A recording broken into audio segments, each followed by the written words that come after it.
Salam aziz qarindoshlar. 2020 yılı o'tib ketib, 2021 yılga qadam qo'ydi. Har qanday davlat, millat, jamiyat, korxona va shaxslar o'zining yangi yillik planlari kun tartibini o'tirib qo'yib, oldiga qarab siljimoqda.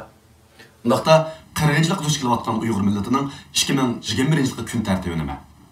Uyg'ur siyosiy harakatida nimalarni qilishimiz kerak? Men bu vaqtda o'ylaganlarimni jamoatning o'ylagani bilan birlashtirib, ko'pchilikning huzuriga sunmoqchi. Birinchi, har qaysi davlatlarning Uyg'ur qirg'inchiligini e'tirof qilish uchun tirishchilik qilish. Ikkinchi, Amerika va Yevropa davlatlarida Uyg'ur majburiy emgak qonunini ma'qullatqizish uchun tirishchilik ko'rsatish.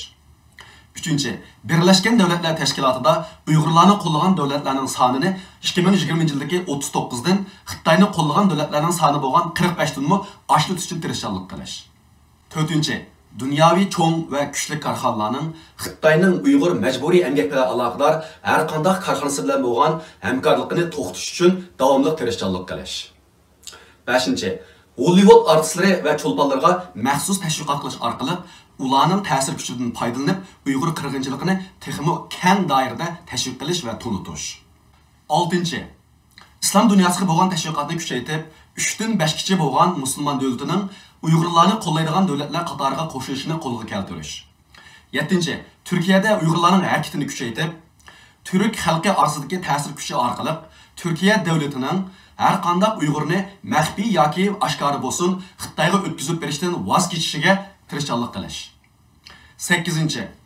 Dunyoning har qaysi joylarida sargardon bo'layotgan, bo'libmi Tayland va Suriyada qapsilib turayotgan Uyg'urlarni qutqizish uchun harakat qilish. 9. Yahudi va xristian jamiyatlari bilan bo'lgan hamkorlikni kuchaytirish kerak.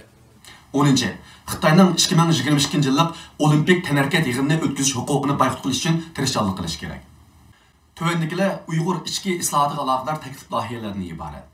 11. Barliq Uyghur tashkilotlarini isloh qilish kerak. Jumladan Uyghur jamoatining qatnashishi orqali 6 surgunda hukumatdan faqat birini tiklash. Barliq rahbarlikni saylam orqali vujudga keltirish. Tashkilotlar islohoti orqali birlikka kelgan Uyghur parlamenti qurib chiqish. 12. O'rta Osiyo Uyg'urlari bilan dunyoning har qaysi joyidagi Uyg'urlar o'rtasidagi aloqani kuchaytirish. 13. Uyg'urlarning axborot tashviqot xizmatini sistemlashtirish, ilg'orlashtirish, maxsuslashtirish va funksiyalashtirish. 14. Uyg'ur madaniyat millatchiligi va siyosiy millatchiligini kuchli qanot yaytirish kerak. 15. G'arbda cho'ng bo'lgan va tug'ilgan yoshlarni Uyg'ur milliy harakat sifiga boshlab kelish kerak. 16.